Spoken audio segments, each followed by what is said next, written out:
Muy buenas noches o muy buenos días, donde te encuentres, doctora, doctor. Bienvenida, bienvenidos a Online Virtual Education. Felices, felices de estar contigo aquí reunidas y reunidos en ese gran evento donde estamos felices de trabajar hacia la educación médica continua. Online Virtual Education, semana 26, OE número 25. En ese 5 de julio, un día después del 4th of July del 2023, año pandémico 3, donde estamos ya rebasando los 7,000 seguidores en el canal de YouTube, donde estamos haciendo ya más de 300,000 vistas en nuestro canal y sumando, y pronto en portugués, un nuevo canal dentro de Online Virtual Education by Grupo Auvernia Saneo. Soy Emanuel Denis, a su cargo. Muchísimas gracias a nombre de todo el equipo de Dermato Cosmeto Beauty. Queremos recibir por segunda ocasión una amiga de la casa, una dermato-oncóloga, un puro producto de la dermatología mexicana de origen de la escuela francesa, por haber estudiado en el Hospital Gia González, la doctora Diana Sujet Vera, que es, como lo saben, dermatóloga, dermato-oncóloga, después de la Salle, después del Gia González, ha trabajado también en la parte de dermato-onco en el mismo Hospital Gea, ha trabajado también en sus diplomados en el Colegio Ibero-Latinoamericano de Dermatología, es fundadora de Kifi Boté, una clínica de dermatología integral y cosmética, y actualmente tiene su consulta privada también dentro de el Hospital Médica Sur. Saludamos a toda la dermatología mexicana, la medicina de especialidades, la cirugía plástica y la medicina antiedad, reunida el día de hoy para un tema que me es muy importante a título personal como a título profesional, que es la base de la antiedad, que es la base de hoy, la prevalencia más grande de cánceres a nivel mundial. Hablamos del daño solar. El sol que tanto nos ayuda con la vitamina D, con la fotosíntesis, con la posibilidad de que la agricultura florezca y que podamos seguir comiendo vegetales y funcionando en ese ciclo vigilia-sueño, pero que también tiene sus pormenores, y vamos a hablar justamente de cómo protegernos del sol, solamente tomar lo bueno del sol cuando lo es necesario, cómo, cuándo, y también hablando de protección solar, no de radiación solar, también de toda la parte infrarrojo, luz invisible, luz visible, luz azul. Vamos a ver con la doctora el día de hoy un enfoque esencial para la práctica médica para ti, doctora, doctor, donde el primer gesto después de la desmaquillada o de la limpieza facial debe y seguir haciendo para siempre la protección solar. Muchísimas gracias, doctora, por estar con nosotros. Buenas noches, Diana, ¿cómo estás? Hola, buenas noches a todos. Pues Ode, wow, otra vez nuevamente juntos por fin. eh, un honor y estoy feliz con SBR. Y pues merci beaucoup à toi, Emmanuel. C'est magnifique d'être ici. Merci a tu, Diana. Felices esta sesión, no se preocupen, va a ser en español totalmente, como todo el canal de Online Virtual Education. Se lo haremos en frases en otra ocasión. DR a punto. Diana S. Vera, la pueden seguir en Instagram. Doctores, doctoras, felices de empezar. Arranquemos esa gran plática contigo. Nos vemos en las preguntas y respuestas. Buenas Ok, noches a todas y a buenas todos. noches. Voy a conectar.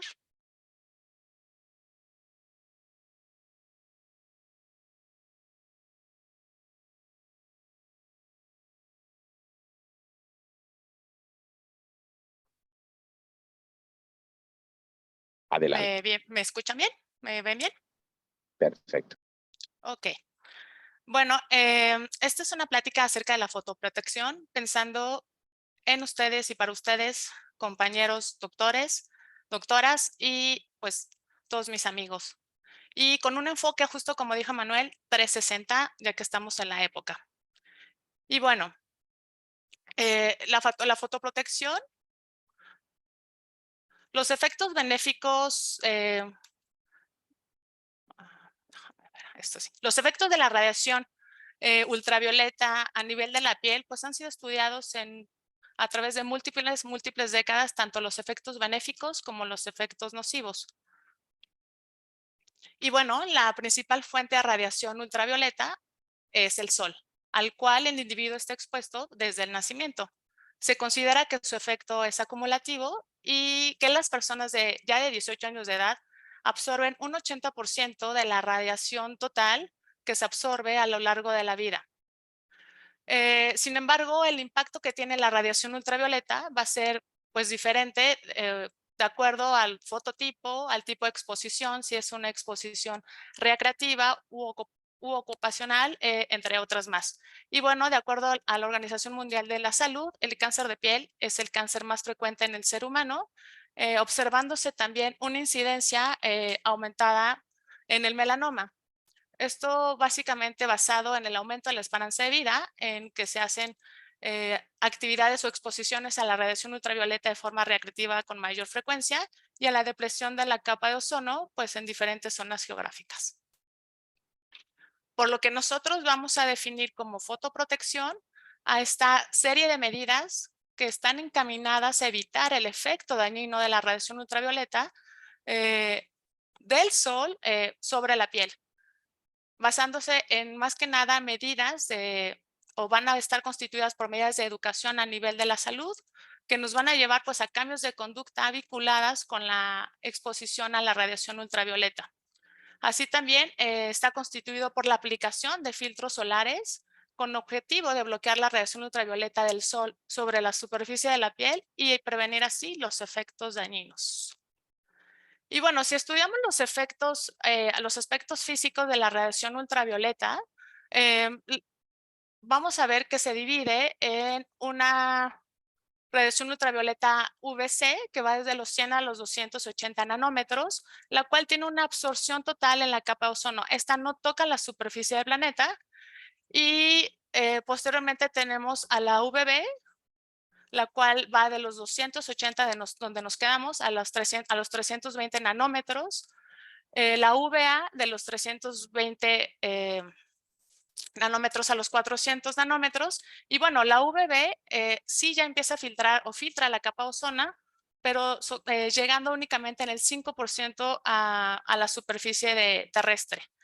Mientras que la UVA va a atravesar la atmósfera sin ninguna modificación. Esta UVA se va a subdividir a su vez en VA1, que va de los 340 a 400 nanómetros, y en VA2, que está como más pegadita al UVB, de los 320 a los 340 nanómetros. Esto más que nada, recuerden que son para propósitos de tratamiento de fototerapia y debido a que el espectro del VA2 es muy parecido al espectro de la UVB. De acuerdo pues a sus longitudes de onda, va a ser la penetración que va a tener en piel.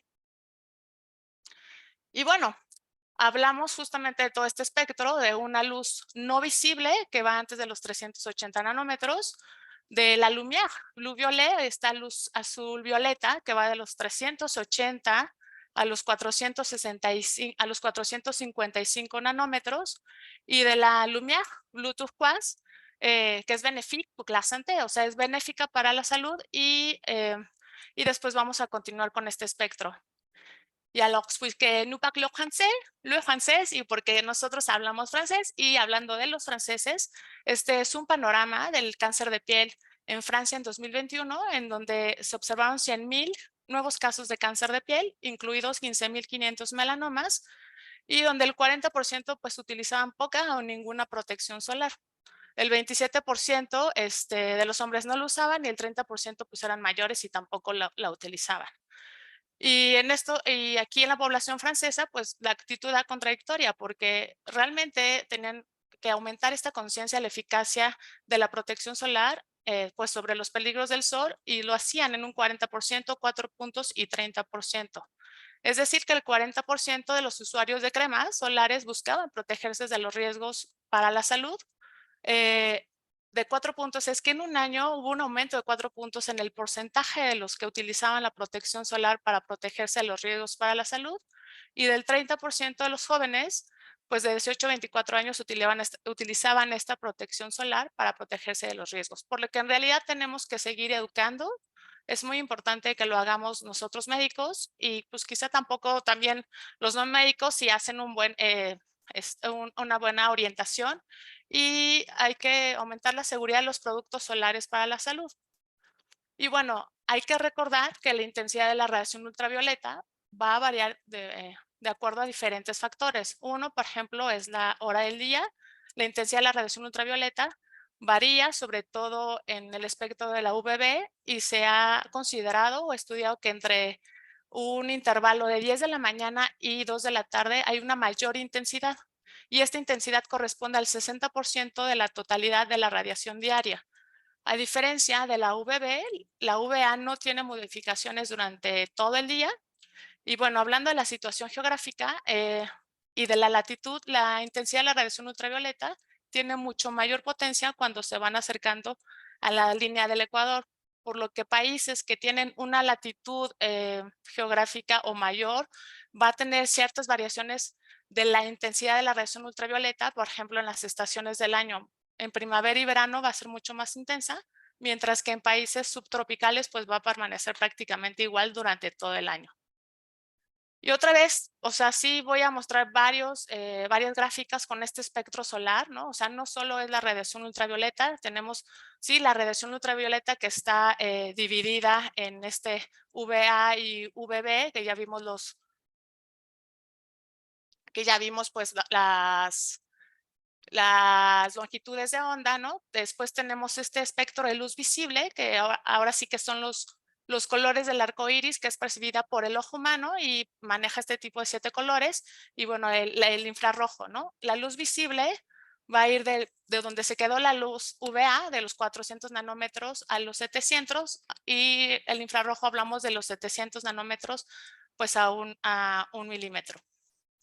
Y bueno, la radiación ultravioleta A, recordamos, ya dijimos que tiene mucho menos variación a lo largo del día y durante el año que la UVB. Y hablando de estos factores que modifican la intensidad de radiación ultravioleta, pues hablemos de la altitud, ¿no? La atmósfera es mucho más delgada y la absorción de la radiación ultravioleta es mucho menos eficiente al aumentar la altitud, por lo que por cada 1000 metros que se incrementa la altitud, va a aumentar la intensidad de la radiación ultravioleta en un 10 a 12%. Y si hablamos de la densidad de las nubes, pues es cierto que un día nublado va a atenuar esta intensidad, pero si las nubes son poco densas, no lo van a hacer tanto y es más, puede producir un aumento debido a que se refleja en las moléculas de agua. Hablando de las superficies reflejantes, hay diferentes tipos de superficies que pueden reflejar la radiación ultravioleta en diferentes proporciones, como son la nieve, la va a reflejar en un 80%, la arena seca en un 15%, y si estamos bajo el agua a una profundidad del 50%, pues va a ser como del 40%. Y bueno, la luz está compuesta, como sabemos, por moléculas llamadas fotones. Y cuando los fotones inciden sobre la piel, pueden ocurrir 3 fenómenos. Uno, la reflexión, que es este cambio de dirección en donde el rayo de luz incide sobre una superficie y cambia. Entonces llega y cambia, ¿no? La dispersión es más que nada una alteración en la dirección de la transmisión de la luz. Y la absorción es una transformación de esta luz que se va a convertir en energía ya sea calórica o bioquímica. Y bueno, tenemos una ley bastante importante, que es la ley de Grotius-Draper, que fue realizada por químicos, o bien la primera ley de fotoquímica. Apréndanse la cuestión de la fotoquímica, es una rama, es una disciplina de la química. Y bueno, esta ley dice que la luz tiene un efecto biológico sí y solo sí es absorbida. Si no se absorbe, no hay efecto. Y bueno, la profundidad de la radiación ultravioleta va a depender mucho de las estructuras de la piel y también a esta parte de la dispersión y esta parte se va a distribuir más que nada en el colágeno dérmico. La dispersión tiene también mucha relación con las longitudes de onda, por lo que a mayores longitudes de onda, como hemos visto en los esquemas, pues mayor penetración. Y bueno, hay para medir la intensidad de la radiación ultravioleta, se ha hecho una escala que es a nivel internacional, que mide el índice de UV, así llamada IUV. Es una escala que más que nada da parámetros tanto de colores como de valor numérico y que informa pues a la población en general de los horarios en que pueden ser más perjudiciales para ellos exponerse al sol. Por ejemplo, un IUV de 1 a 2, pues la gente puede permanecer en el exterior sin ningún riesgo. Un IUV de 3 a 7, lo ideal sería pues sí permanecer en el exterior, pero buscando la sombra en las horas centrales, usar una ropa y accesorio adecuado, pues que si se puede con factor de protección solar y filtro solar. Cuando ya el IUV es de 8 a 11, pues en realidad hay que evitar salir en las horas centrales, buscar la sombra y obligatoriamente tener ropa y accesorios adecuados, y el filtro solar es indispensable. Por ejemplo, en México, ya debido a su distribución geográfica, el IUV es a las 2 de la tarde de 13. Yo creo, estos reportes hace un par de años, yo creo que como ha estado en 14. Y por ejemplo, en el estado de Yucatán, hablando de 14, tienen un IUV de 14 a 16 en los meses de septiembre a julio. Digo, de julio a septiembre, perdón. Y bueno, entonces, hablando, ¿cómo se puede medir esta sensibilidad de la piel en cada uno de nosotros de la radiación ultravioleta? Pues sabemos que eso va a depender de las características de la piel, y una escala súper internacional que todos se la saben de memoria y que no la voy a ahondar mucho, pues es la escala Fitzpatrick, y sabemos que pues tanto las características de la piel son determinadas genéticamente y también se basa mucho en el color de ojos y del cabello. Aquí un esquema de la piel y bueno, ahí está el epidermis, y ahorita lo que quiero recordar son los melanocitos en la capa basal, y sabemos pues que los melanocitos tienen una función muy importante para proteger la piel de la radiación ultravioleta y del envejecimiento, pues sobre todo en fototipos del 4 al 6, y sabemos también que los fototipos del 1 al 3 tienen un riesgo elevado de producirse, de tener un daño solar, un fotoenvejecimiento y así un cáncer cutáneo, por lo que la escala Fitzpatrick pues, es una medida internacional que nos va a ayudar a predecir eso. ¿Y qué es la dosis eritematógena mínima? ¿Qué es la DEM? Pues justamente es la manera que podamos nosotros determinar esta sensibilidad o susceptibilidad personal a la radiación ultravioleta. Entonces es denominada DEM, y es esta cantidad que se necesita de radiación ultravioleta para inducir un eritema que es perceptible.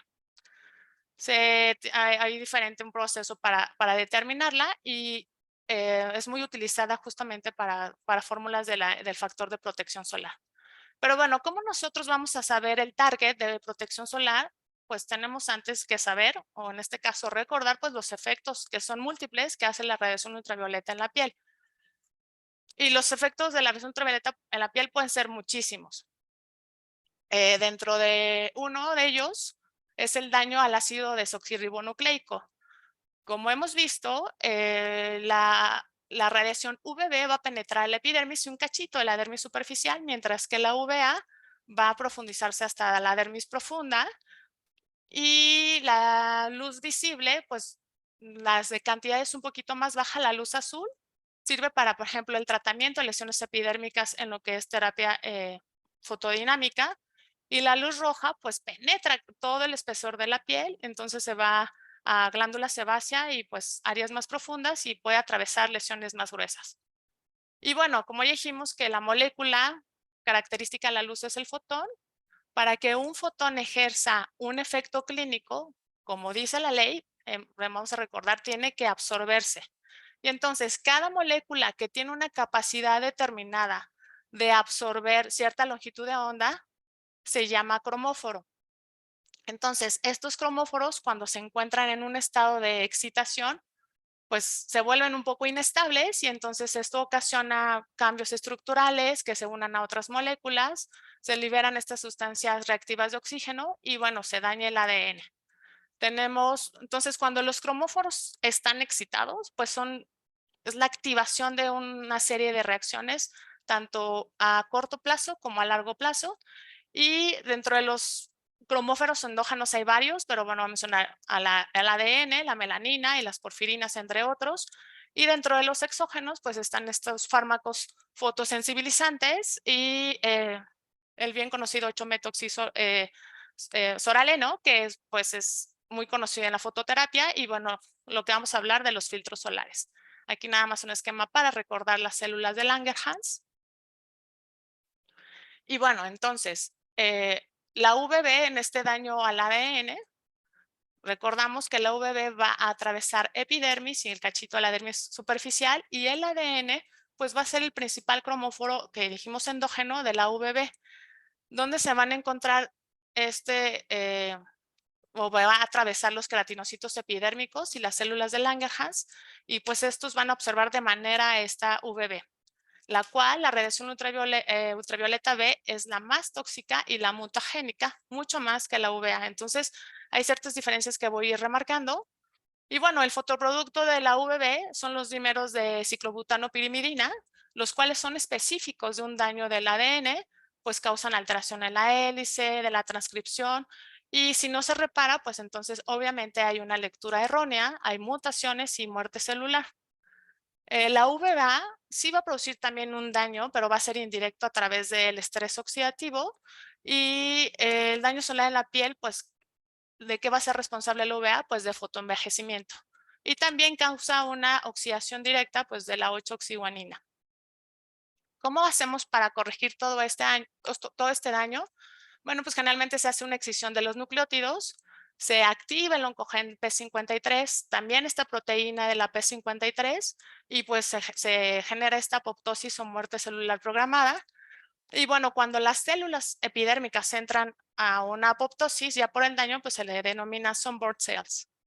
Y bueno, recordemos que en resumen, pues todo el daño al ADN puede influir en muchos procesos de reparación y expresión de genes, pueden ocasionar mutaciones de genes e inhibir citocinas antiinflamatorios, incrementándose las proinflamatorias, incrementándose también las proteínas que van a degradar el colágeno, como sabemos que son las metaloproteinasas. Y bueno, entonces el daño de piel, uno de los factores es este daño al DNA, entre otros.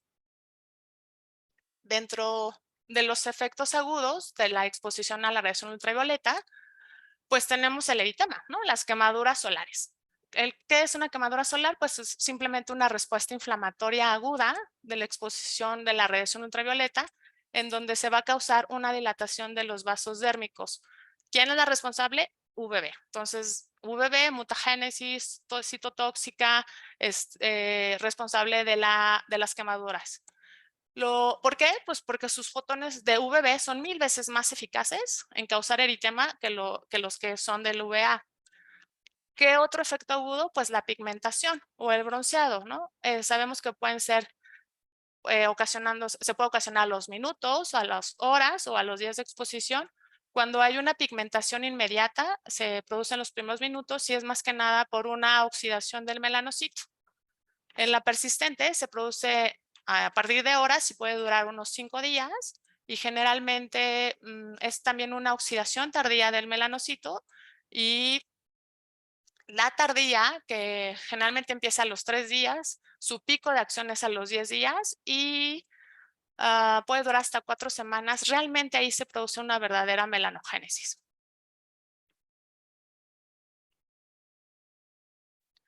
Dentro de los efectos agudos también tenemos la inmunosupresión, ¿no? En donde participan principalmente 5 mecanismos. Hay participación de células T reguladoras, se alteran las funciones de las células presentadoras de antígeno, hay efecto de citocinas inducidas por esta radiación, participan los células T toll-like, y bueno, se activa esta inmunidad o se pierde esta inmunidad innata. Realmente hablar de la inmunosupresión por cáncer, por la exposición a la radiación ultravioleta es un mundo, pero lo que tenemos que tener en cuenta es que es súper evidente el impacto de la radiación ultravioleta en el sistema inmunológico y así pues en la salud humana, y que se van a desencadenar una serie de eventos que son muy complejos, en donde se van a alterar tanto estructuras moleculares y celulares, causando efectos pues tanto locales como de forma sistémica y produciéndose así pues la carcinogénesis. Y bueno, por fin llegamos a alguno de los efectos benéficos, que como sabemos bien pues es la síntesis de la vitamina D, ¿no? La cual la principal fuente de vitamina D no es en la dieta, esa solo tenemos el 10%, sino que es por la producción endógena, por una conversión fotoquímica de nuestro precursor inicial, que es la 7-dihidrocolesterol. ¿Cuál es el espectro de radiación que nos va a ocasionar síntesis de vitamina D? Es la UVB en un espectro de 300 nanómetros. Entonces, si nosotros tenemos una exposición adecuada al sol, entonces vamos a activar este precursor que se encuentra en la piel, el 7-dihidrocolesterol, que posteriormente se va a convertir en previtamina D3 y después por cuestiones térmicas se va a convertir en vitamina D3 o llamada también colecalciferol. Ya una vez sintetizada esta vitamina D3, bueno, ¿qué es importante esta vitamina D3 o colecalciferol? Es que ya por el hígado se va a hidroxilar y se va a convertir a 1,25 de hidroxivitamina D y el 1,25 hidroxivitamina D es como el status quo de la vitamina D, es la que más se va a encontrar a nivel de la circulación y es la que nos va a decir cómo está el estado de la vitamina D en el cuerpo. Posteriormente en el riñón, lo que va a pasar es que se convierte en 1,25, como ya son dos, dihidroxivitamina D, y esta es súper importante para los endocrinólogos porque nos habla de la homeostasis del calcio y todos sus procesos asociados. Entonces, se ha visto que en los pacientes que tienen trastornos de fotosensibilidad y que pues tienen que utilizar una fotoprotección rigurosa, se han encontrado niveles bajos de vitamina D. ¿A qué se asocian los niveles bajos de 25 hidroxivitamina D? Pues se asocia a enfermedades cardiovasculares, a cáncer de tipo colorectal, a cáncer de mama, cáncer de próstata y es importante pues dar suplementos, ¿no? También se ha determinado que los afroamericanos tienen mucho menos cantidad sintetizan menos cantidad que los caucásicos con una relación entre 20 contra 3 gramos por mililitro respectivamente. La Asociación Británica de Dermatólogos en 2010 pues determinó que los pacientes o las personas de piel oscura necesitan una mayor exposición a la radiación ultravioleta para más o menos un poquito igualar la cantidad de vitamina D que es producida por los pacientes de piel clara o fototipos de 1, 2 y 3. Por lo que los pacientes que tienen deficiencia, pues hay que dar suplementos todos los días. Y obviamente, aunque la UVB sea la radiación encargada de esta síntesis, no vamos a recomendar que se expongan, sino simplemente porque tiene, como ya dijimos, un efecto carcinógeno, entonces tenemos que sustituir la base de suplementos. Y bueno, ¿qué otros efectos? Pues sí, obviamente nocivos es ocasiona la radiación ultravioleta, pues es el fotoenvejecimiento y la fotocarcinogénesis. Bueno, el fotoenvejecimiento aquí la más responsable es la UVA sobre la UVB. Entonces aquí la UVA, como ya dijimos que su longitud de onda va de los 340 a los 400 nanómetros, sí va pues a penetrar hasta la dermis profunda, lo que se ocasiona es una degeneración del tejido conectivo, hay alteración de los queratinocitos y de los melanocitos y entonces es así como aparecen las arrugas, alteraciones de la coloración, de la textura, telangiectasias y pues obviamente cambios en la laxitud. A nivel histopatológico lo que encontramos pues es mucha elastosis y este acúmulo de elastosis va a ocasionar pues degeneraciones, ¿no? De las fibras del tejido fibroso conectivo, se reduce la cantidad de colágeno tipo 1, es decir, hay una inversión de esta cantidad cuando somos jóvenes, pues nuestro principal colágeno es el 1 y en poca cantidad el 3, mientras que ya cuando tenemos un fotoenvejecimiento, la mayor cantidad es el tipo 3. Y entonces esta reducción de tipo 1 es directamente proporcional al grado de fotoenvejecimiento o de fotodaño. Y bueno, también encontramos este típico infiltrado perivascular o esta zona de Grenz que es también pregunta examen de histopato. Entonces, bueno, que es este material es unifílico en banda en dermis profunda y pues es un tipo de cicatriz. Otro de los efectos, como ya mencionamos, es la fotocarcinogénesis y bueno, la presencia o la relación de la radiación ultravioleta y la aparición de cáncer de piel pues está bien establecida, tanto en cáncer de piel no melanoma como en el melanoma cutáneo. En 2004 se hizo como la medición y se vio un incremento del 3% del melanoma en pieles caucásicos. Y bueno, generalmente cuando los pacientes presentan melanoma se debe a una exposición de la radiación ultravioleta de forma intensa e intermitente.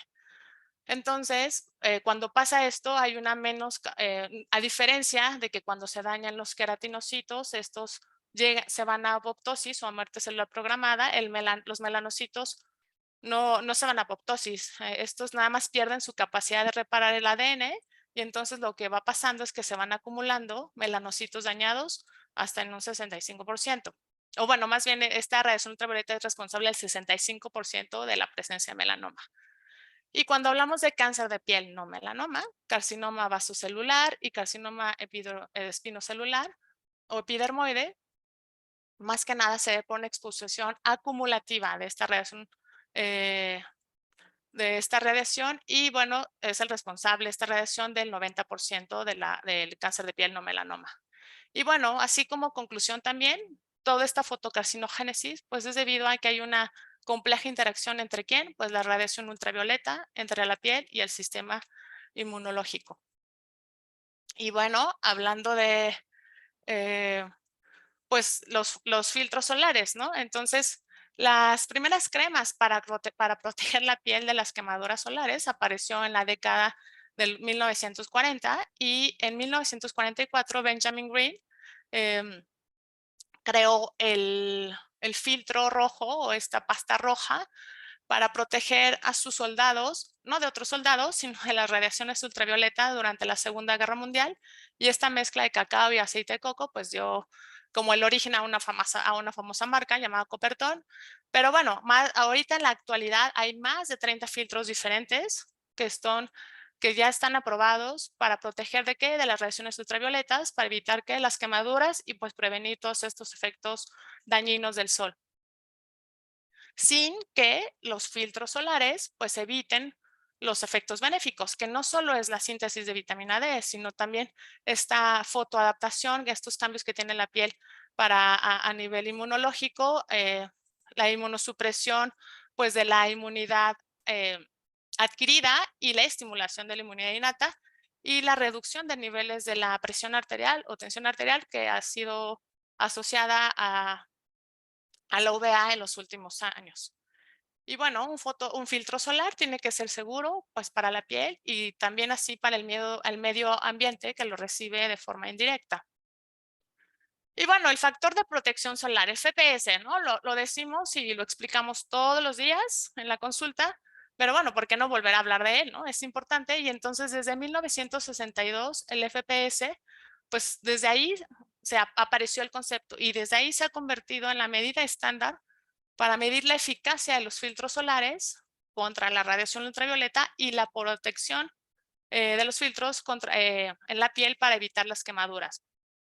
¿Cómo se saca? Pues esta es la diferencia de la proporción de lo que ya mencionamos, esta dosis eritematógena mínima, ¿no? Que es la cantidad de radiación ultravioleta que se necesita para producirse un eritema perceptible en pacientes con piel protegida por filtros solares contra los que no están protegidos. Entonces, un FPS de 15, de 30 y 60 van a absorber el 93.3, el 96.7 y el 98.3 de la radiación ultravioleta eritematógena, mm, así de manera correspondiente.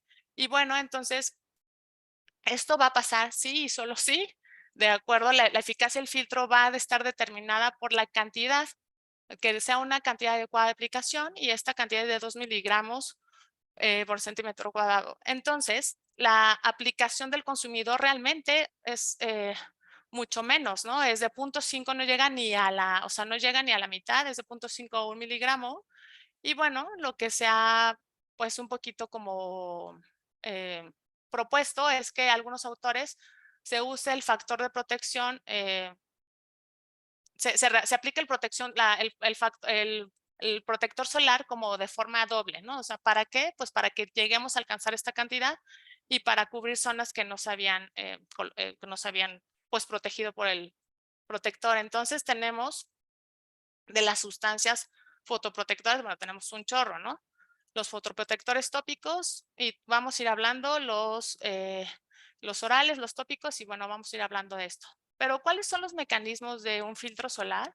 Bueno, pues como todo lo bonito quizá no es para siempre, pero bueno, sí van a proveer una protección temporal contra la radiación ultravioleta. Se divide en grandes rasgos en filtros orgánicos o químicos y en filtros inorgánicos o físicos, que ya en los últimos artículos está como un debate esto, pero bueno, vamos a dejarlo así para que no nos perdamos un poco. pero y estos se van a dividir o se van a clasificar de acuerdo a su composición química y a su mecanismo de acción. Entonces, los filtros solares orgánicos o químicos, más que nada son compuestos aromáticos que van a absorber la radiación ultravioleta, mientras que los inorgánicos o físicos, ¿no? Así como de barrera física, son minerales que sí van a absorber, pero más que nada van a reflejar y a dispersar esta radiación ultravioleta. Entonces, bueno, aquí está la diferencia. Ahorita los voy diciendo con un poquito más calma. Y bueno, entonces, estos filtros químicos, ¿no? U orgánicos, lo que van a pasar es que van a absorber los fotones de alta energía, van a estimular a los electrones y estos electrones se van a mantener en un estado excitado. Y entonces, al tener este estado excitado, esta energía se va a transformar y entonces se va a liberar en forma de calor, ¿no? Que se va pues a desprender. Vamos a ir viendo como lo que sirve cada quien. Los compuestos, estos filtros orgánicos, como ya dijimos, son compuestos aromáticos que van a absorber más que nada la radiación ultravioleta y se dice que hay 15 filtros aprobados, pero en realidad hay mucho más que van a actuar pues contra la UVB. Entonces los filtros solares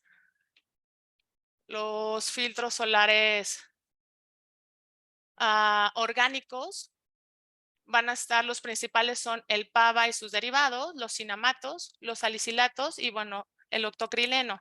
Entonces el PAVA y sus derivados, pues sí realmente es el filtro orgánico más potente, pero pues se ha sacado del mercado por las reacciones alérgicas que ha producido y se ha sustituido un poco por el padimato o dentro de los cinamatos pues se asocia o se ha visto que entre sus características no manchan la ropa,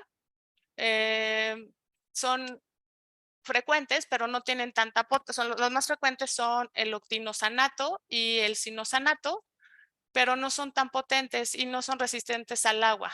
Dentro de los salicilatos son los más débiles contra UVB pero son muy fotoestables y aparte son hidrófobos, por lo que son también agentes fotosolubilizadores. Y bueno, dentro de el octocrileno, pues este suena también bien padre porque es fotoestable, tiene resistencia al agua, tiene una capacidad de fotoprotección débil si se utiliza de manera aislada, pero bueno, una de las cosas es que causa eczema de contacto. Y bueno, de los que van a proteger contra UVA, tenemos los filtros químicos, las benzofenonas, ¿no? En este caso la oxibenzofenona, no, la oxibenzofenona es la más utilizada, otras son la solizobenzofenona y la deoxibenzofenona. Y bueno, las benzofenonas tienen es la más utilizada, como dijimos, pero causa esta dermatosis por contacto de tipo fotoalérgico y su uso, aunque es muy utilizado en Estados Unidos, su efecto modulador de hormonas, pues es lo que lo mantiene controvertido, ya que se ha pues como propuesto un efecto estrogénico y se ha encontrado incluso en la leche materna. Entonces, de los filtros químicos, o los físicos químicos o orgánicos, principalmente para UVA, tenemos entonces la bobenzona, ¿no? El Parsol, y bueno, el efecto es que es muy fotolábil, y entonces en una hora ya se disminuye su actividad entre un 50 a 60%, y todo esto pues afecta su estabilidad. Y otro de los agentes muy conocidos es el Mexoril, entonces el cual se haya determinado el efecto tanto preventivo como de reducción de la pigmentación, de la formación de dímeros de pirimidina y de la acumulación de proteína P53 y de las fotodermatosis también se ve que disminuyen. Y bueno, entonces los fotoprotectores de amplio espectro, los filtros orgánicos para esta radiación ultravioleta no van a ser suficientes pues para proteger frente a la radiación ultravioleta tipo 1 y para la luz visible. Entonces recordamos otra vez los filtros tópicos, los orgánicos y vamos a los inorgánicos. Y bueno, los filtros inorgánicos o físicos, o bien llamadas pantallas minerales, lo que van a hacer son, pues van a, más que nada, van a reflejar y dispersar la radiación ultravioleta. Estos son partículas, son polvos inertes que tienen partículas muy pequeñas que van de los 180 a 250 nanómetros. Hacen estos mecanismos de reflexión y dispersión. Y bueno, van a proteger contra pues, radiación ultravioleta, contra luz visible. Ahorita lo vamos a comentar. Y bueno, la radiación infrarroja, pero se necesitan mucho más estudios. Entonces, aquí recordemos que el efecto de reflexión y de dispersión, entonces es que cambia de dirección. Y bueno, entonces estos filtros físicos, bueno, los principales van a ser el dióxido de titanio y el óxido de zinc. Estos filtros físicos son fotoestables, es una de sus principales características y se requiere, eso sí, una cantidad generosa para que se produzca este fenómeno de la reflexión. Al ser polvos inertes, a la piel le van a dar un aspecto blanquecino, pues que en realidad es poco estético, y actualmente se encuentran los filtros inorgánicos micronizados, que las moléculas son mucho más pequeñitas, de 20 a 150 nanómetros para el dióxido de titanio y de 40 a 100 nanómetros para el óxido de zinc, lo que lo hace que hay menos como paso de luz visible y entonces se hacen más transparentes.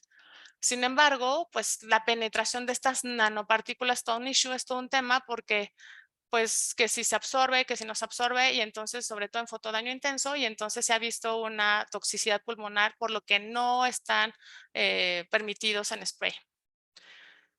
A estos filtros solares se han agregado pigmentos como el óxido de hierro, entonces da este efecto cosmético de color y entonces ese es el único filtro solar que sí tiene efecto para reducir la transmisión de luz visible. Por lo que los fotoprotectores con color son los más fotoprotectores frente a la luz visible. Bueno, no son los más, son los únicos en realidad. Y bueno, entonces aquí el inconveniente pues, es que tiñe la ropa, pero es fácil de eliminar con el lavado. Entonces, estos filtros inorgánicos o pantallas minerales, como ya dijimos, pues van a reflejar y dispersar la radiación ultravioleta y como tienen una gran capacidad o son muy fotoestables, están indicados en niños y en personas con alergia a los filtros orgánicos. Este es un esquema de toda la cantidad de ingredientes que debe tener un bloqueador solar. La verdad es que es un esquema bastante bonito y pues son muchísimas cosas para que el filtro solar tenga muchas funciones, mejore su estética, su resistencia al agua, su viscosidad, que sea pues fórmulas únicas que no sean, que sean biodegradables y entre otras cosas que vamos a utilizar. Y bueno, esto es como todo una combinación perfecta para que sea el filtro solar más adecuado. Y bueno, dentro de los de otro tipo de fotoprotección tenemos pues a los reparadores del ADN, ¿no? Otro tipo de fotoprotección tópica, ¿no? Tenemos a los reparadores del ADN, a los agentes antioxidantes, a los inhibidores de la ciclooxigenasa 2, a los quelantes de hierro y a los osmolitos. Entonces, los reparadores del ADN generalmente van a ser pues la endonucleasa liposomada, la cual va a identificar estos dímeros de ciclobutanopirimidina y entonces que ya dijimos que eran pues como un marcador de daño y van a disminuir, los van a empezar a separar, también van a disminuir la síntesis y liberación de citocinas y la fotoliasa, como su nombre dice, pues absorbe la luz visible y entonces también esta energía rompe los anillos de ciclobutano y a esta reacción se llama fotorreactivación. Y otro de los reparadores de ADN es la enzima oxoguanina glicosilasa, la cual pues cataliza el proceso de excisión-reparación de bases. Y bueno, tenemos muchos artículos en implicaciones de este estrés oxidativo en la patogénesis y pues todo en el tratamiento de las hiperpigmentaciones. Y bueno, aquí tenemos que las fuentes de arroz endógenos, pues tenemos a la ciclooxigenasa y bueno, otros, como ya dijimos, son la fotoprotección por antioxidantes, que ha estado muy de moda, o bueno, ha tenido mucha importancia en los últimos años y son antioxidantes vegetales que van a disminuir el daño de la radiación ultravioleta sin alterar pues la síntesis de vitamina D y estos se agregan, ¿no?, a las fórmulas de los fotoprotectores, y los principales que se van a agregar son vitamina C, vitamina E y betacarotenos.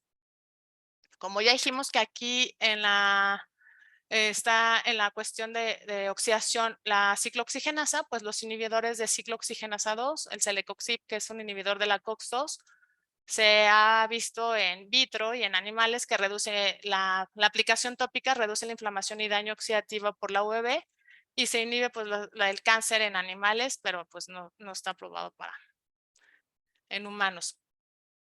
Tenemos a los quelantes de hierro. ¿Esto es por qué? Porque la exposición de radiación ultravioleta se ha visto que incrementa los niveles intracelulares de hierro, por lo que la aplicación tópica de quelantes reduce esta hiperplasia epidérmica y hay una disminución y retraso en la presentación de arrugas. Los osmolitos, que son más que nada, su función pues es mantener el volumen celular y también pues parecen participar en esta protección celular frente a estos agentes nocivos. Se ha visto que la aplicación tópica de un osmolito bacteriano pues disminuye estas sunburst cells, que eran las células epidérmicas que iban a apoptosis. Y bueno, llegamos a la fotoprotección oral, ¿no? La fotoprotección oral es toda una serie de estrategias que van a prevenir el daño de toda la superficie cutánea y que pues no van a depender de factores involucrados en la fotoprotección tópica, como que dijimos, pues la forma de aplicación, ¿no?, que nos quedamos cortitos, o en la sudoración. Esta fotoprotección oral tiene un efecto preventivo súper comprobado y su mecanismo de acción pues son diversos sus mecanismos, pero principalmente son mecanismos de antioxidantes, antiinflamatorios, inmunomoduladores, y pues aumentan esta dosis eritematógena mínima y disminuye el envejecimiento y la fotocarcinogénesis.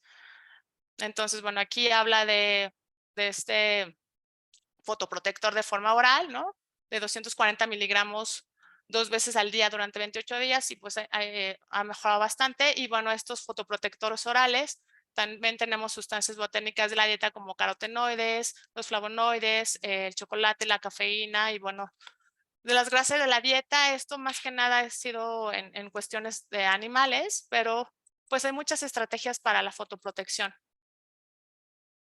Hablando de Hablando de lo que es el Polipodium leucotomos, pues, ¿qué es? O sea, bueno, ya lo usamos mucho, lo usamos en cuestiones, está controvertido tanto en cuestiones de hiperpigmentación como de hipopigmentación en vitiligo, pero bueno, es un arbusto tropical, ¿no?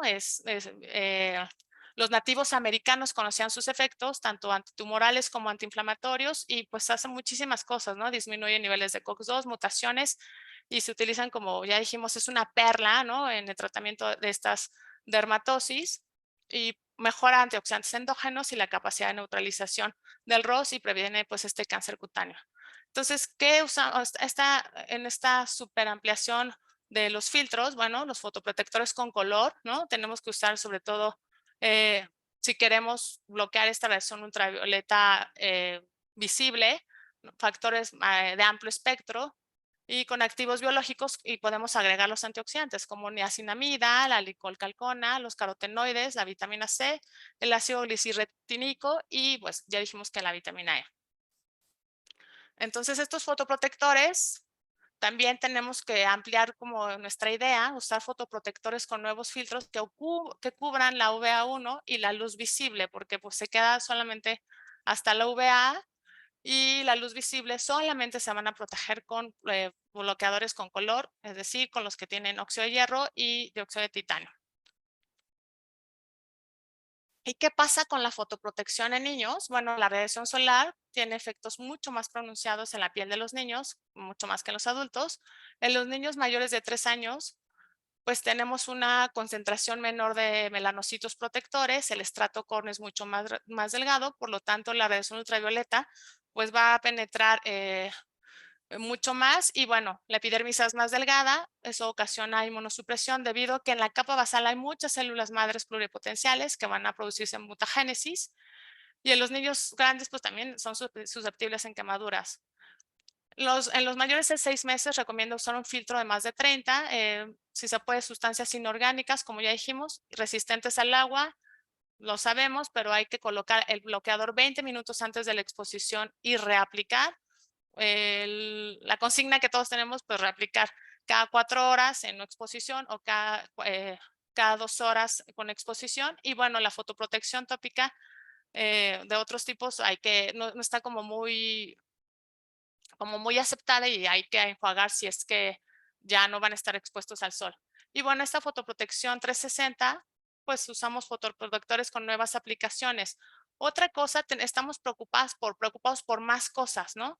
Entonces, la oxibenzona es un filtro muy controvertido. ¿Por qué? Porque es un posible disruptor endocrino. Es el filtro que causa más reacciones alérgicas de fotocontacto y la exposición materna se ha visto esta exposición materna a oxibenzona con enfermedades de Hirschsprung.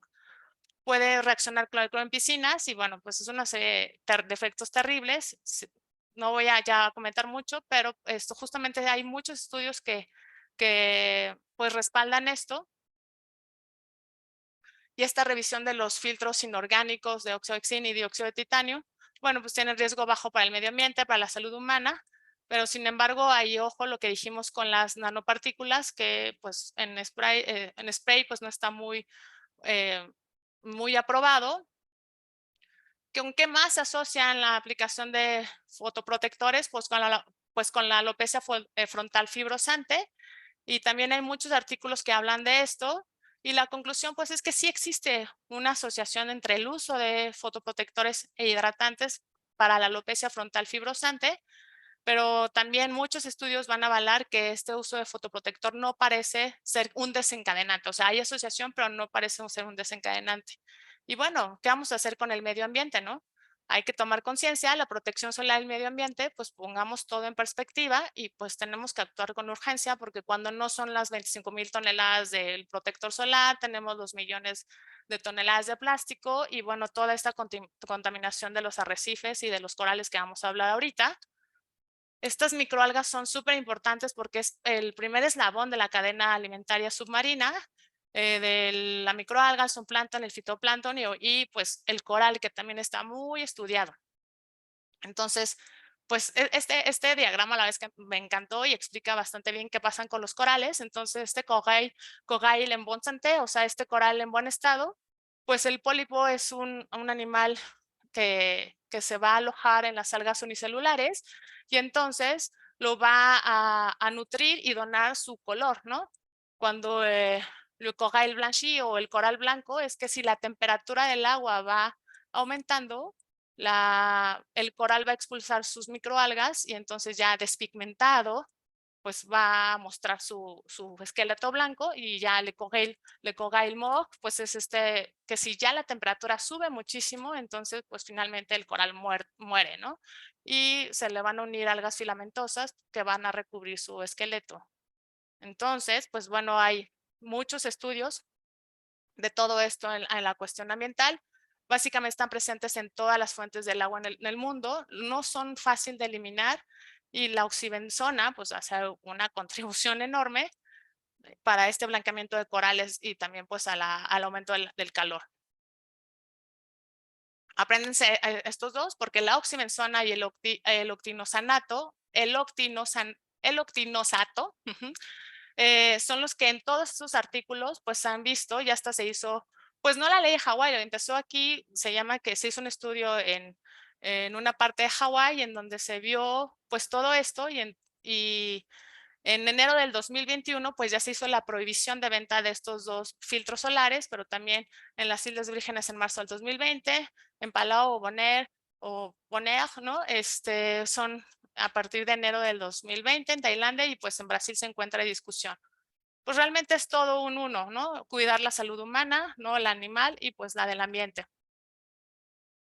Aquí tenemos básicamente los valores de la vitamina D y pues también hay muchas cosas que se pueden hablar de la vitamina D.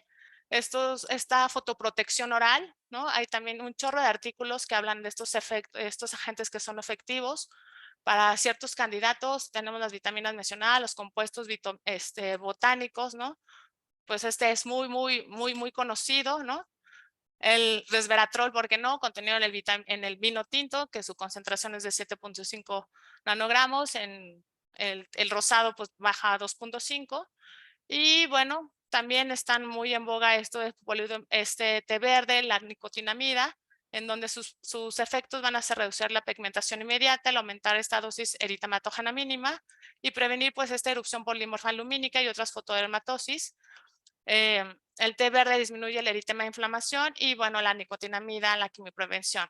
Entonces, esta fotoprotección oral, ¿cuándo la vamos a dar? Pues fototipos claros, hay que pensarlos con algún riesgo de presentar alguna fotodermatosis. Se usa mucho en fototerapia, como ya dijimos, en vitiligo. Y bueno, también la nicotinamida en pacientes con riesgo de cáncer cutáneo. La vitamina E también se puede prevenir esta formación de dímeros de ciclopirimidina butano en queratinocitos y estas pigmentaciones, pero no solamente es durante, sino también tras la exposición. Y este es un estudio que se realizó por vía internet, en donde pues qué busca la gente, ¿no? Busca generalmente el vehículo más popular fue la loción, seguido de los sprays, que busca que tenga un amplio espectro, mínimo de factor de protección 30 y bueno, que no sean grasosos, que sean libres de fragancias, libres de parabeno, que sean dermatológicamente recomendados. Y pues, ¿por qué no? Vamos a personalizar la fotoprotección que sea adaptada a nuestro color de piel, adaptada a la edad, adaptada al ambiente, adaptada a nuestro estilo de vida y pues a las dermatosis. Y como ya dije al principio, Puncho lo que nos va a ayudar es esta escala Fitzpatrick, en donde también vamos a poder pues adaptar qué tipo de fotoprotección vamos a usar. Aunque la diferencia entre la fotoprotección no varía mucho, también hay estudios que avalan que sí, obviamente va a dar o va a ser mucho mejor utilizar un filtro solar con factor de protección 100 que unos 50, sobre todo si están muy expuestas a actividades intensas. Y bueno, pues ya lo que sabemos, también usar medidas protectoras como ropa, lentes, que también el tema del color tiene eh, es importante evitar pues actividades en zonas, en horas de mucha intensidad de radiación ultravioleta. El factor pues tiene que ser arriba del 30 y la suplementación oral. Tenemos que buscar fotoprotectores pues con reparadores del ADN en pacientes que tienen un alto riesgo del cáncer cutáneo, ¿no? Ya sabemos todas estas genodermatosis y pues es muy importante tener como toda la gama, ¿no? de la fotoprotección muy a la mano. La vitamina D, hay muchos esquemas, hay muchos pues tablas tanto de derma como de endocrino. Yo creo que solamente, no me voy a meter tampoco en eso, pero hay que recordar que la vitamina D no solamente es vitamina, sino que actúa como hormona, regula la proliferación epidérmica, evita el fotodaño, mejora la cicatriz. Tenemos mucho la homeostasis de calcio.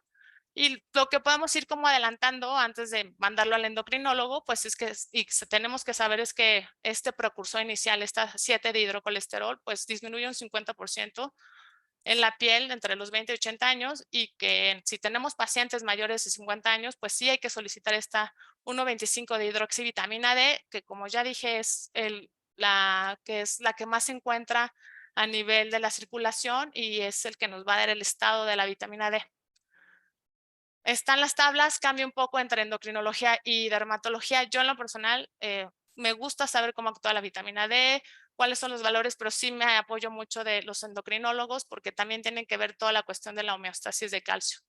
Y aparte porque si nos pasamos, pues la toxicidad causa náusea, vómito, pérdida del apetito y bueno, hasta litiasis renal. Entonces no hay que nada más indicarla por indicar.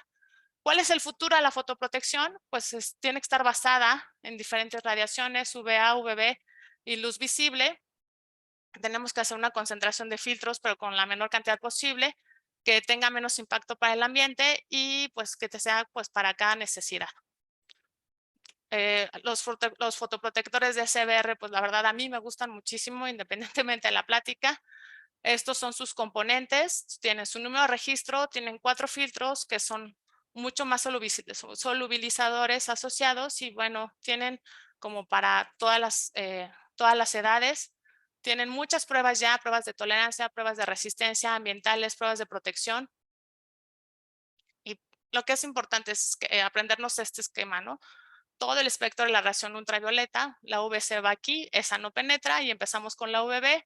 Esta es radiación ultravioleta y aquí tenemos la luz visible y la más profunda pues es de infrarroja que va de los 700 a 1 milímetro.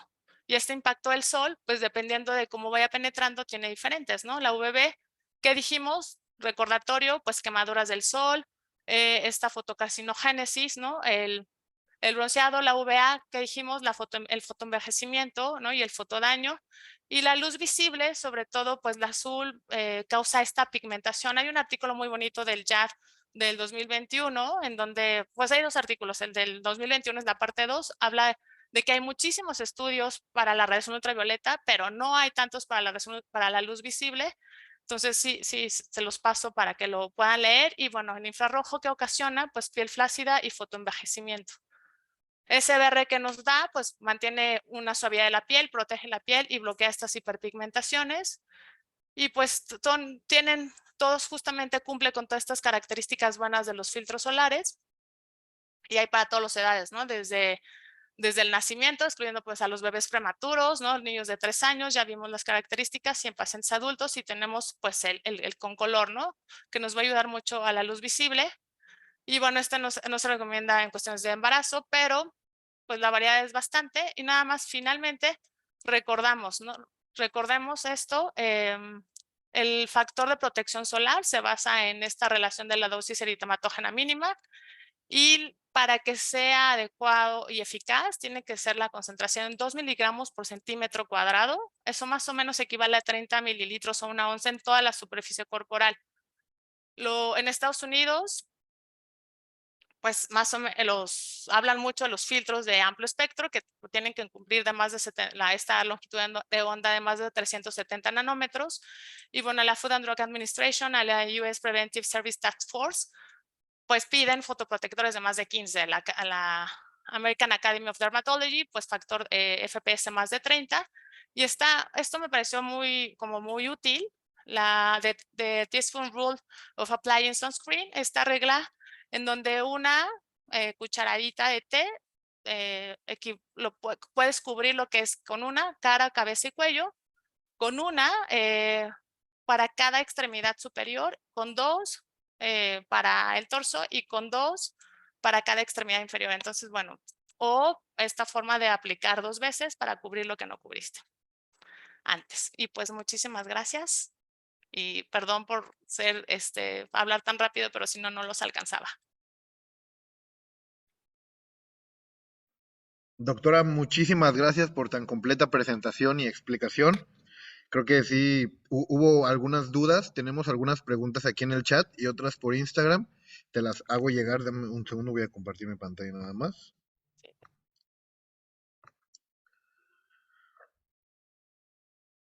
Ay, muchísimas gracias. Te felicitan mucho, doctora. Muy agradecidos todos estamos por tu presentación. La verdad, excelentísima. Y Muchísimas pues, gracias. una pregunta de parte de Yasmín. Sí. ¿Qué sería mejor recomendar? ¿Una pantalla solar o un bloqueador en gel o crema? Y de los bloqueadores en crema, ¿es mejor recomendar los que tienen color o los que no tienen color? Pues, por ejemplo, eso va a depender mucho, como decíamos, de la personalización de cada necesidad. Entonces, pues recordemos que los filtros orgánicos son los que en realidad pues tienen también presentación en diferentes vehículos. Por ejemplo, en niños chiquitos es mucho mejor utilizar la crema que la loción, pero sobre todo estos filtros minerales, ¿no? Estos que son muy fotoestables, y entonces el spray, si lo vamos a aplicar, primero se recomienda que se utilice que se ponga en la mano del papá o del adulto y después al niño chiquito. ¿Cuándo vamos a usar fotoprotectores con color? Pues si queremos, sobre todo, tiene mucho efecto en el melasma, en todas estas hiperpigmentaciones, los fotoprotectores de color que, como recordamos, tienen el dióxido de titanio, pero tienen este óxido de hierro que le dan el color. Entonces ahí, si yo tengo un paciente con melasma, si tengo un paciente con muchas hiperpigmentaciones, léntigos, prefiero irme con color. Si voy a querer proteger también luz visible, me voy a uno con color, ¿no? Y más bien en las otras, si son pacientes que no tienen tanto riesgo de melasma, pues yo creo que yo podría jugar al tipo de presentación, o sea, loción, en crema. Eso yo creo que sí depende mucho de las características de tus pacientes. Hay pacientes que odian sentirse grasoso y hay pacientes que odian el spray. Entonces creo que podemos jugar conociendo las características de nuestros pacientes, pero bueno, sí, conclusión, con color en pacientes con melasma y hiperpigmentaciones, que es un filtro mineral, y también en niñitos. Primero la crema, luego la loción y al último spray. Y si es en spray, primero en mano y después ya se aplica al bebé. Muchísimas gracias, doctora. Continuamos con una pregunta de Yasmín. Sí. No, perdón, una pregunta de Beatriz previamente. ¿Qué protectores recomienda que no sean tan tóxicos para niños como para adultos? Pues justamente para niños, como mencioné ahorita, pues los más recomendables son las pantallas minerales, o sea, los físicos, porque tienen mucho mayor fotoestabilidad. Para nosotros debería de ser eso también, sobre todo si somos fototipos 1, 2 y 3. O sea, quien nos van a proteger más son las pantallas minerales. La cosa es que no son tan estéticos por la cuestión del color blanquecino de estos polvos inertes.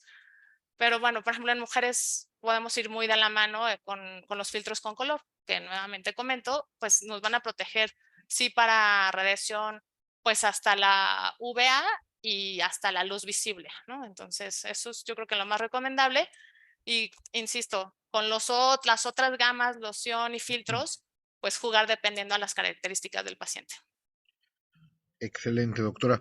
Nos pregunta Yasmín, ¿SVR también protege contra la luz azul? ¿Se recomienda también utilizar a diario protección contra este tipo de luz?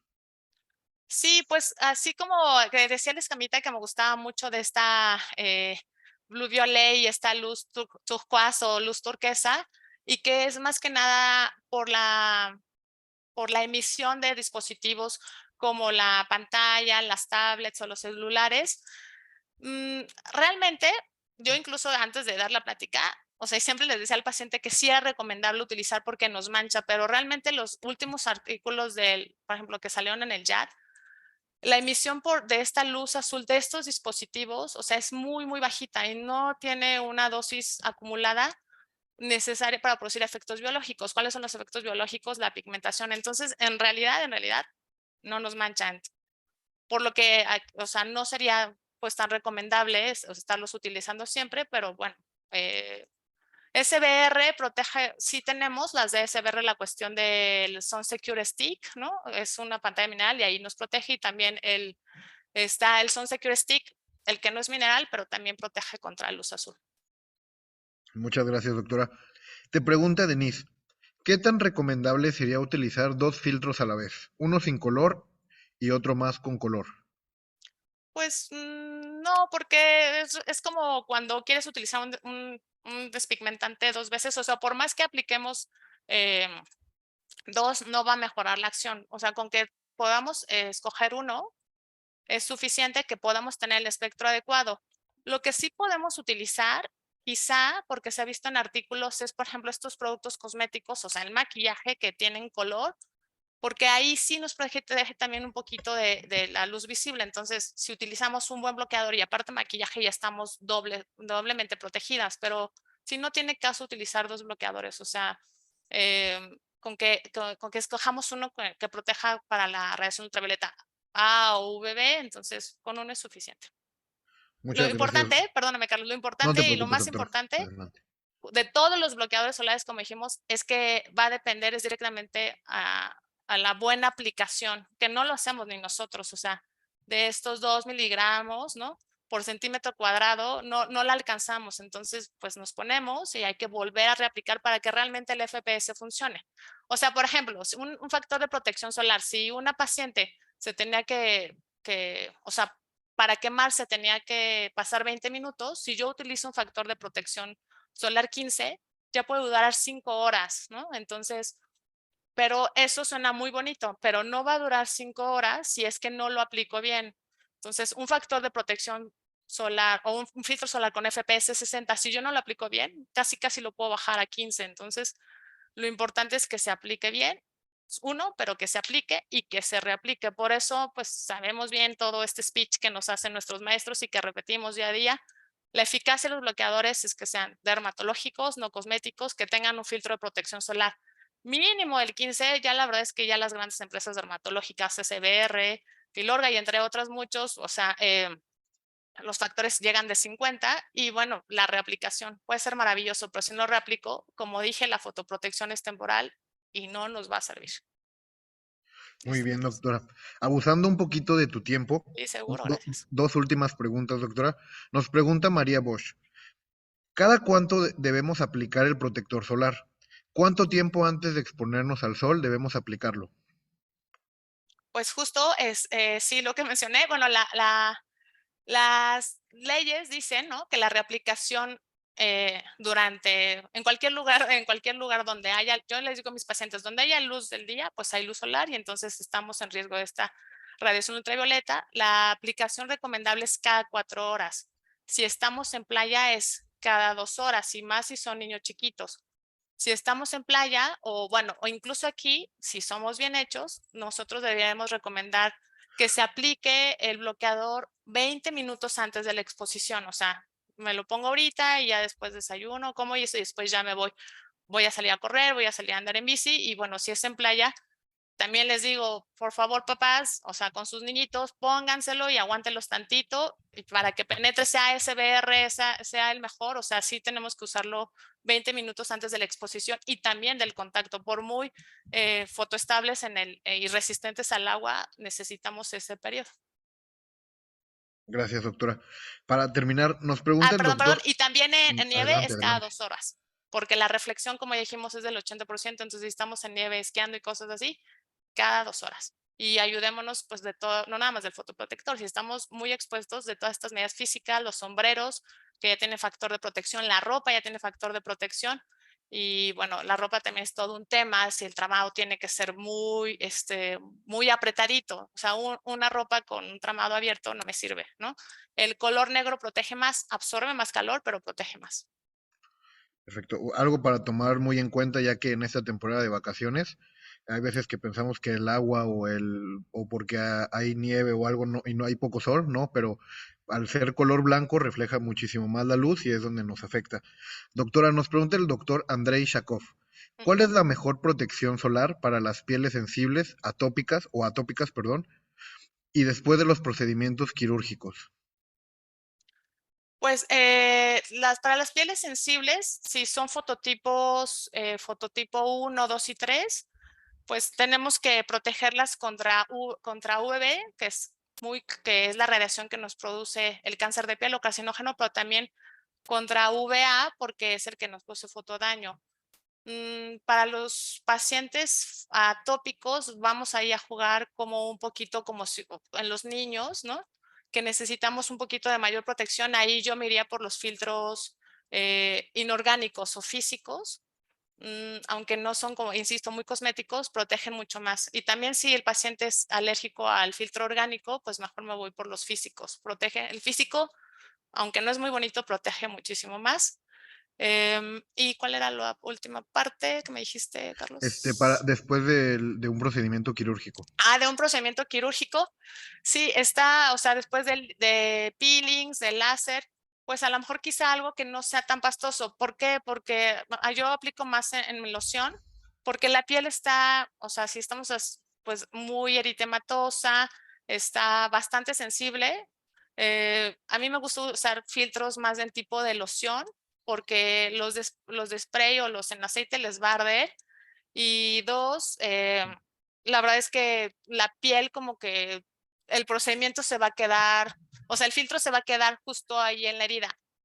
Honestamente, después de muchos procedimientos, si yo sé, o sea, está indicado eso, pero si yo sé que el paciente va a ir a casa y es de noche, híjole, la verdad, no le pongo o sea, o aunque sea de día y necesitamos el filtro solar, pero va a ir directo, prefiero nada más protegerlo con sombrero, porque si no matamos un poco de la actividad del procedimiento. Si hacemos unas enzimas, si hacemos un láser, pues la verdad yo prefiero que se queden con la última mascarilla, con el último compuesto, No lo aplico yo en lo personal, aunque obviamente sí está indicado que post procedimiento lo pongas. Yo lo pongo muy raro. Muchísimas gracias, doctora. Pues para cerrar este webinar, no te nos vayas antes de despedirnos. Quería mostrarles, la próxima semana tenemos un tema de ginecología con el doctor Jesús Alberto Félix Atondo, la microbiota endometrial y vaginal. A la misma hora de hoy, pero en el día jueves, a las 8 de la noche, los esperamos. No olviden que el webinar de hoy estará la repetición en YouTube dentro de unas horas. No olviden suscribirse para también ver muchísimos temas médicos más y seguirnos en nuestras redes de Spotify para escuchar nuestros podcasts y en Facebook e Instagram para siempre estar al tanto de todo lo que sucede aquí en OVE. Les agradecemos mucho por haber estado con nosotros esta noche. Doctora, algunas palabras de conclusión que quieras compartir con nosotros? Pues bueno, la conclusión es que estoy muy contenta con ustedes, que me encanta siempre que estén actualizándonos y pues creo que ahorita el calor está tremendo. Por favor, hagamos caso de toda esta fotoprotección física, de esta fotoprotección tópica y pues, ¿por qué no de la oral? Ahorita es también buen momento que incluso en pacientes que nosotros o en pacientes o en nosotros mismos podamos echar mano de la fotoprotección oral. Entonces, este es todo un tema, pero es importante. Hagamos conciencia en nuestros pacientes, en nuestros familiares de que el cáncer de piel, ¿no? Es grave. Muchas gracias, doctora. Nosotros también muy agradecidos con tu participación y pues no dejen de sintonizarnos la próxima semana y espero pasen una muy linda noche y les agradecemos por haber estado con nosotros. Muchas gracias, doctora. Muchas gracias. Es que me preguntaban si Obernia tiene fotoprotección oral, pero no. Ah. No, Obernia no maneja línea de fotoprotección oral. Gracias a No. ustedes. Hasta luego, doctora. Muchísimas gracias. Bye. Gracias.